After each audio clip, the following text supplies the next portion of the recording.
Hello and welcome. In this video, I'll show you how to add rhinestones to a garment in CLO 3D without pulling or distorting the fabric during simulation. This is a simple but very important technique for a clean and professional result. Before adding any rhinestones, it's very important to properly simulate the garment first. Make sure the drape looks clean, the simulation is stable, and the garment fits well on the avatar. Now, let's add the rhinestones.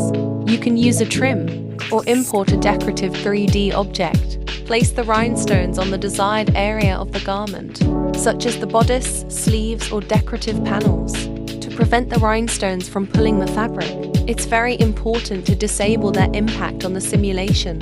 In the rhinestone properties, I turn off simulation and collision. Then I reduce the thickness, set the weight or density to the minimum, and set the additional collision thickness to 0. As you can see, the rhinestones stay perfectly in place, and the fabric keeps a natural drape.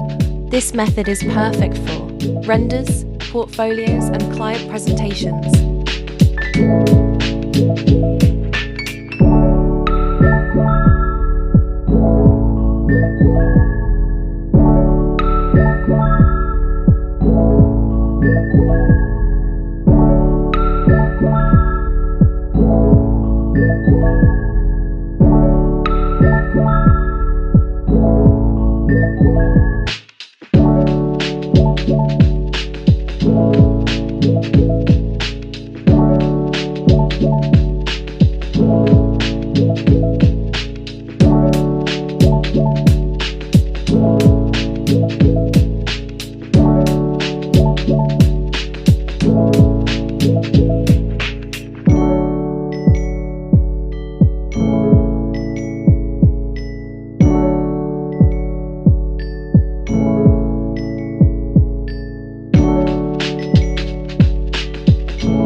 Thank you for watching. Don't forget to like, comment, and subscribe for more tips on CLO 3D and digital fashion design.